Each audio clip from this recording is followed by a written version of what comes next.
Well, howdy there, Internet people. It's Bo again. So, today we are going to talk about Russia and Ukraine by the numbers and the charts, the graphics, all of that stuff. The comparisons that are being made.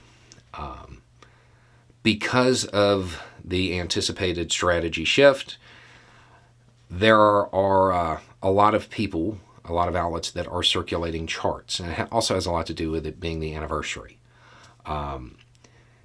And they're comparing the military equipment that the two nations have.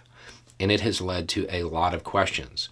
How on earth can Ukraine stand up to Russia when they have so many more armored fighting vehicles, when they have so many more troops in reserve, so on and so forth?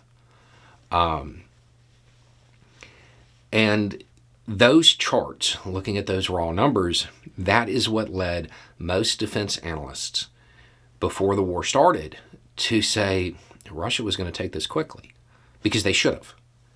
If they had decent logistics, if they put together a good plan, if they used basic maneuvers, that they really should have been able to do it in theory, because of the mismatched nature of those charts, those that are circulating. If you want to see how this played out, you can go back. There's a video, I want to say it's called, let's talk about the futures of Russia and Ukraine, futures being plural. This was filmed before the shooting started, before the invasion occurred. And we were talking about all of the different analysis that were going on.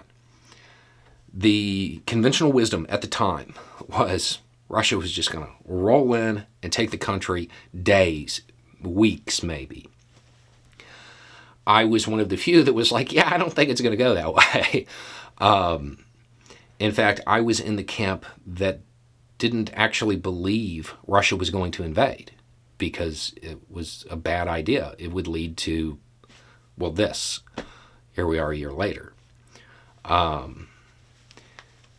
There was the possibility that they pulled off a lightning fast takedown of the national government, but it didn't seem likely. But those who believed it was going to be that one-sided event were looking at those charts. So let's put those charts into focus and what they mean and what they definitely don't mean. Those charts are the total number of pieces of equipment or personnel available to the country. All of Ukraine's are in Ukraine. They're available, all of it, 100%. Russia's aren't.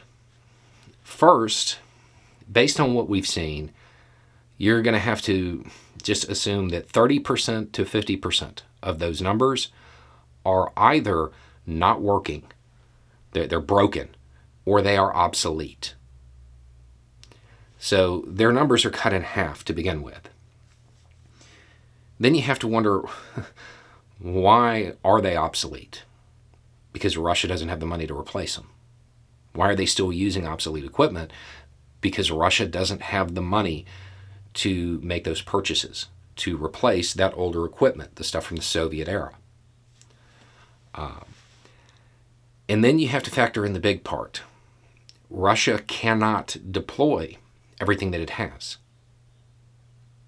It can't send it all there. It has a massive country to defend.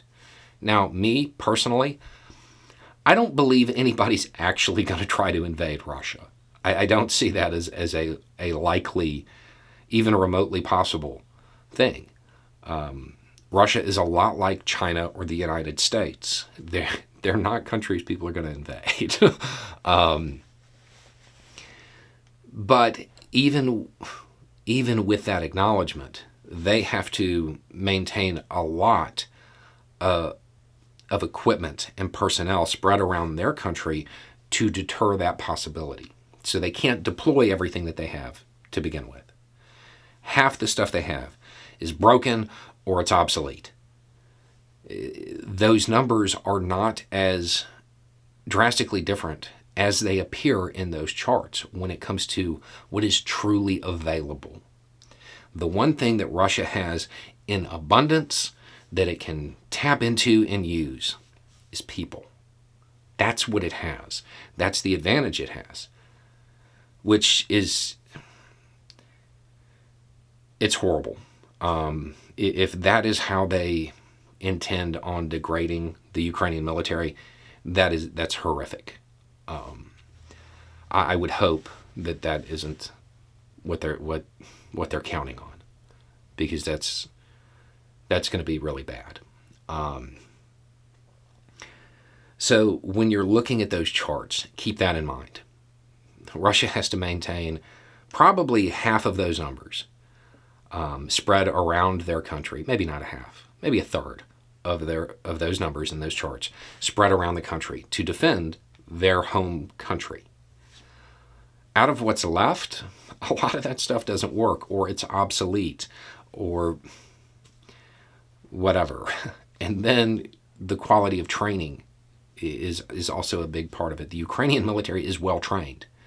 The Russian military is not. And the longer it goes on, the lower the standard of training is, because the more trained troops are no longer on the front lines.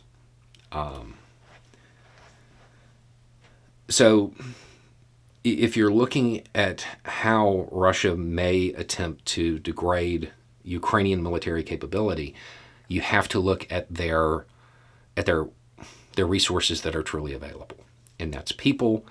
And theoretically, they could get some of the armored fighting vehicles that they have that don't work. They could fix them and get them to a functioning state and get them out there. But a lot of those are obsolete to begin with. The Russian ability to truly take on Ukraine at this point, it's dwindling, and it's dwindling quickly. When you're looking at those charts, just remember it's not a video game or something like that where all of those forces are going to be in play at the same time. And then with the Russian military, you also have to remember that there are a lot of those numbers when it comes to personnel that are support. They're there to maintain the infrastructure of that massive military. And they will never see the front lines. They'll never be deployed in that way. I know what the charts look like. Just remember that when the war started, the charts were even more pronounced. It was even more heavily in favor of Russia. It's those charts do not accurately reflect what's truly available for the conflict.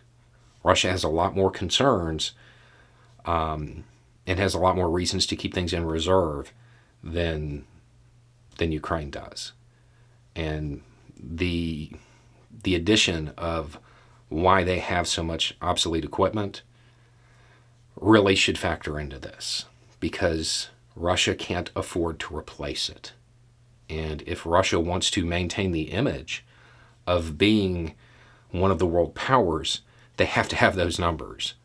And they won't be able to replace the equipment if they are destroyed. If those armored fighting vehicles, if those, I don't know, what were some of the other things on the charts? I want to say they listed tanks with armored fighting vehicles as well. But the artillery pieces, if they don't have that stuff because it got destroyed, they're not going to have the money to replace it. If they did, they wouldn't have all the obsolete stuff. They already would have replaced it. And if Russia weakens itself going after Ukraine, there might be countries that want a little bit of their dirt. And that's something that they have to keep in mind. As it stands, nobody's going to go and try to invade Russia.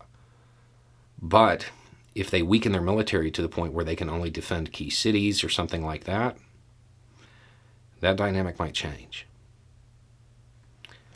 Anyway, it's just a thought. Y'all have a good day.